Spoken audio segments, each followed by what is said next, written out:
আসসালামু আলাইকুম রহমতুল্লাহি ওয়া বারাকাতুহু। আলহামদুলিল্লাহ ওয়াহদাহু ওয়াসসালাতু ওয়াসসালামু আলা মান লা নাবিয়্যা বা'দা আম্মা বা'দ। সম্মানিত দর্শক ও শ্রোতা মণ্ডলী, আল্লাহ রাব্বুল আলামিনের অশেষ মেহেরবানিতে আমরা আজকে হজ সিরিজ শেষ পর্ব শুরু করতে যাচ্ছি, 14তম পর্ব। তা আজকের এই পর্বে যা থাকছে সেটা হচ্ছে বিদায় তওয়াফ।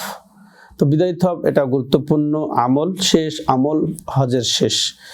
আর বিদায় তওয়াফকে বিদায় তওয়াফ এই জন্য বলা হয় যে হজের যাবতীয় আমল শেষ করে কাবা মক্কাকে যখন আমরা বিদায় জানাবো ওই সময় করা হয়, এই জন্য এটা বিদায় তওয়াফ নামে পরিচিত, যেটা মাশাআল্লাহ ফিকহ গ্রন্থে এসেছে।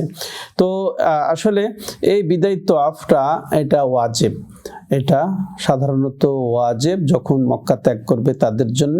যেমন রাসূলুল্লাহ সাল্লাল্লাহু আলাইহি সাল্লাম বলেছেন, আব্দুল্লাহ ইবনে আব্বাস থেকে বর্ণিত, লা ইয়ানফারিন্না আহাদুন হাত্তা ইয়াকুনা আখিরু আহদিহি বিল বাইত। সহিহ মুসলিমের হাদিস এটি, যে তোমাদের কেউ যেন ততক্ষণ পর্যন্ত এই চলে না যায় মক্কা ছেড়ে, যতক্ষণ পর্যন্ত এই তওয়াফ না করবে। তবে এই তওয়াফের জন্য কিছু নিয়ম আছে, শর্ত আছে, সেগুলো আমরা জানবো। প্রথম শর্ত প্রথমই হচ্ছে কি, এটা সবার জন্য এই বিদায় তওয়াফ নয়, বরং তাদের জন্য যারা বহিরাগত, বাইরে থেকে, মক্কার বাইরে থেকে যারা এসেছেন আবার মক্কা ছেড়ে চলে যাবেন, এদের জন্যই এই তওয়াফটা। এবং এমন ব্যক্তিদের জন্য নেই যারা বাইরে ছিলেন ঠিক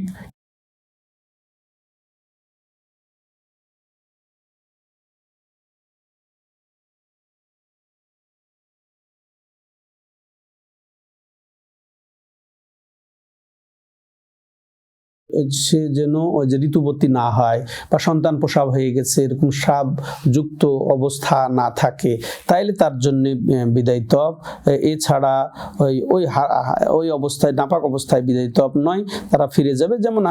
যেমনটি হাদিসে এসেছে, রাসূলুল্লাহ সাল্লাল্লাহু আলাইহি ওয়াসাল্লাম বলেছেন, ইবনে আব্বাস রাদিয়াল্লাহু আনহুমা থেকে বর্ণিত, উমিরান নাসু আন ইয়াকুনা আখিরু আহদিহিম বিল বাইতি ইল্লা আন্নাহু খুফিফা আনিল হায়েদ। এটা বুখারীর হাদিস, ওই বুখারীতে এবং সহিহ মুসলিমে এসেছে যে তিনি বলছেন যে মানুষ আদিষ্ট হয়েছে কি, যে তাদের শেষ কাজটা যেন হয় কিসের দ্বারা? তওয়াফের দ্বারা। তবে এই তওয়াফটাকে হালকা করে দেওয়া হয়েছে, রুখসাত দেওয়া হয়েছে কাদের জন্য? যারা ঋতুবতী, মাসিক যাদের এসেছে তাদের জন্য।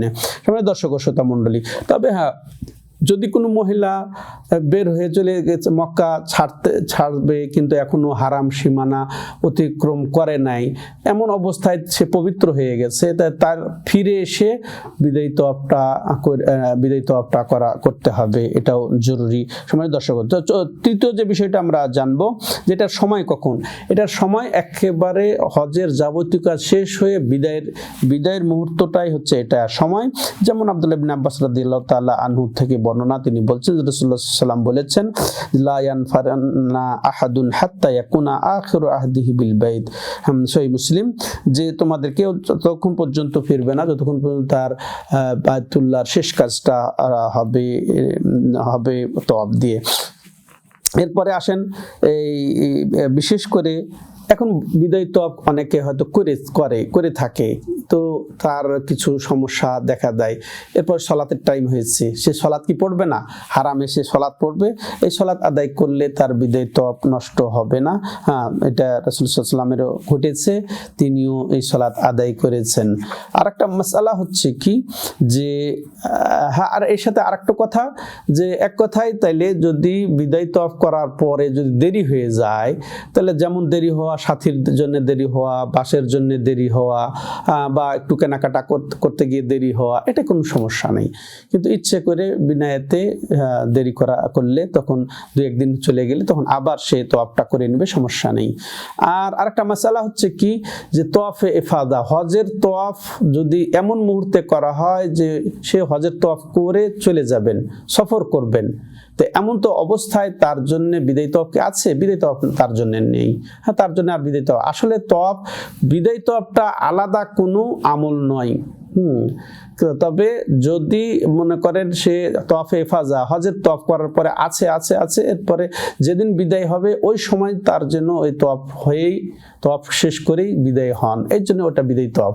আর যদি তওয়াফে ইফাজা, হজের তওয়াফ যদি লাস্ট মুহূর্তে করে চলে যায়, তাহলে তার জন্য আর বিদায়ী তওয়াফ নয়। এই জন্যই যে এটা আসলে একটা স্বতন্ত্র কোনো আমল নয়। হ্যাঁ, তওয়াফের পরে যদি চলে যাওয়া হয় ফরজ তওয়াফের, তাহলে সে চলে যেতে পারবে, সমস্যা নেই।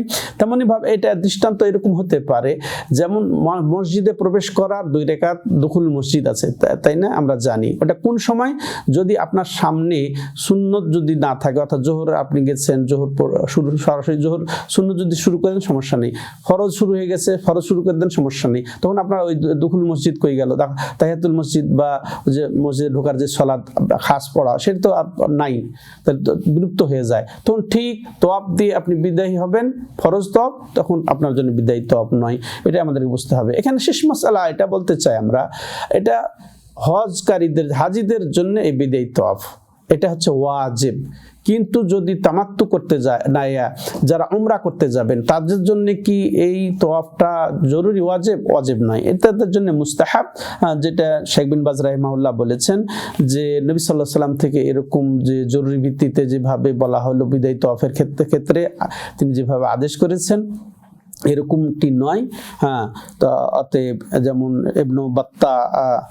ইবনে বাত্তাল রাহিমাহুল্লাহ বলেছেন, লা খিলাফা বাইনাল উলামা আন্নাল মুতামির ইযা তাফা ওয়া খারাজা ইলা বালাদি আন্নাহু ইউজুযিউহু মিন তাওয়াফিল ওয়াদা। যদি কেউ উমরাকারী উমরা শেষ করে চলে যায়, হ্যাঁ, তাহলে এটাই তার জন্য যথেষ্ট। তবে আয়েশা রাদিয়াল্লাহু আনহা থেকে যে ওয়াম্মা ইন আকামা বিমাক্কা বাদা উমরাতিহি সুম্মা বাদা লাহু আন ইয়াখরুজা মিনহা ফায়াস্তাহিব্বুনা লাহু তাওয়াফাল ওয়াদা।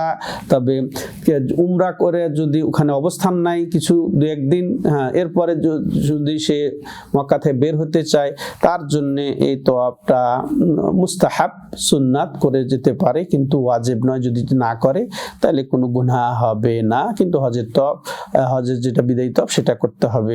আজকে এ পর্যন্ত। আল্লাহ রাব্বুল আলামিন আমাদের সম্মানিত হাজী সাহেবদের হজ, তওয়াফ, সাই, উমরা, দোয়া, জিকির, সালাত যেন কবুল করে সহি সালামতে তারা মাশাআল্লাহ আপন আপন দেশে ফিরে যান, আত্মীয় স্বজনে ফিরে যান। আল্লাহ তাদেরকে হজ্জে মাবরুর দান করেন, যেটা ইখলাসের সাথে নবী সাল্লাল্লাহু আলাইহি ওয়াসাল্লামের তরিকায় হালালের সাথে গুনাহমুক্ত ভাবে তাদের করে হজ্জে মাবরুর নিয়ে গনিমত হাসিল করে ফিরে যাওয়ার তৌফিক দান করেন।